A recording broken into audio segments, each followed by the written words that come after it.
कोई आंखों देखे हुए देखना ना चाहे, आंखें देख के आंखें बंद रखे, तो ये समस्या उसकी है।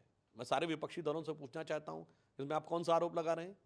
जाइए कोई चेक कर ले कि 1951 की सेंसस में क्या था और 2011 की सेंसस में क्या है।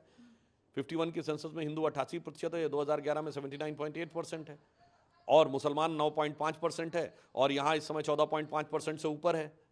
तो इसमें कहीं कोई किंतु परंतु नहीं है, पर यह जनसंख्या का इस रफ्तार से बढ़ना और उस बढ़ती हुई जनसंख्या को ललचाई नजरों से देखकर राजनीति करने को तत्पर होना, इसलिए मैं विपक्षी दलों से, इंडी गठबंधन से पूछना चाहता हूं कि आप संख्या के आधार पर आरक्षण देने की बात कर रहे हैं, तो इस बढ़ती जनसंख्या पे कितना आरक्षण आप बढ़ाते चले जाएंगे भविष्य में और किसका काटते चले जाएंगे? क्योंकि एससी, एसटी, ओबीसी की जनसंख्या सिर्फ जनसंख्या बढ़ने के आधार पर बढ़ेगी। संख्या, ये जनसंख्या, इनकी संख्या तीन तरीके से बढ़ेगी। जनसंख्या बढ़ने से, धर्मांतरण से, क्योंकि उसको इंडी गठबंधन के सारी सरकारें और दल समर्थन करते हैं, और घुसपैठ से। ममता बनर्जी जैसे लोग कहते हैं, मैं देखती हूं कौन जो है घुसपैठियों को बाहर कर सकता है। इसलिए मैं उनसे पूछना चाहता हूं कि इन तीन तरीके से बढ़ती हुई जनसंख्या, और जनसंख्या वहां पर बहुविवाह की मान्यता है, इसलिए जनसंख्या और तेजी से बढ़ेगी। इन तीन तरीके से बढ़ती हुई जनसंख्या के आधार पर भविष्य में आप किसका आरक्षण कितना खाकर देना चाहेंगे, इस बात का जवाब आप दीजिए। सर, ये जो डेटा आया है, ये इस बात का संकेत है कि आगे मुस्लिम राष्ट्र के जो कहा जा रहा है। देखिए, मैं एक साफ बात कह रहा हूं, भारत में यह भी एक यथार्थ है कि 9 राज्य ऐसे हैं जहां आज हिंदू माइनॉरिटी में हो गया पिछले 75 सालों में। दर्जनों जिले ऐसे हैं जहां पर की हिंदू माइनॉरिटी में है। तो ये एक यथार्थ है, और इलाहाबाद हाईकोर्ट ने 2006-07 में एक जजमेंट भी दिया था, जिसमें उसने कहा था कि 40%, 45% पॉपुलेशन को माइनॉरिटी नहीं माना जा सकता। उन्होंने कहा था क्या ये होगा कि 51% मेजॉरिटी और 49% माइनॉरिटी है।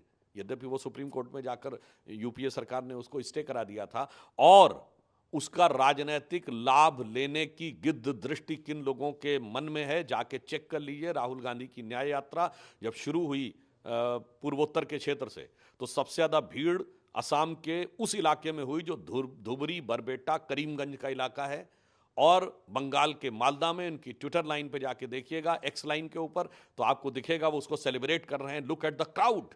और ये वही है जहां सबसे ज्यादा इन्फिल्ट्रेशन के ज्यादा डेमोग्राफिक चेंज हुई है।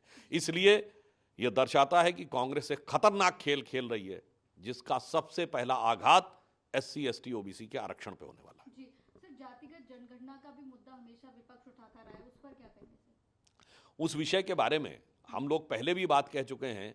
विपक्ष उठा रहा तो पहले खुद तो बताए, हिमाचल में करवा दिया। अरे भाई, आप सर्वे की बात कर रहे हैं, कर्नाटक में आपके डिप्टी सीएम ताल ठोक के कह रहे हैं कि नहीं होने दूंगा। अब बताइए, राजस्थान में किया सर्वे, छत्तीसगढ़ में किया, अच्छा 10 साल वहां रही, पंजाब में किया। 2011 में आपने जातिगत जनगणना का डाटा शुरू किया, और जातिगत जनगणना रोकी किसने थी? 1951 में जवाहरलाल नेहरू ने रोकी थी ना।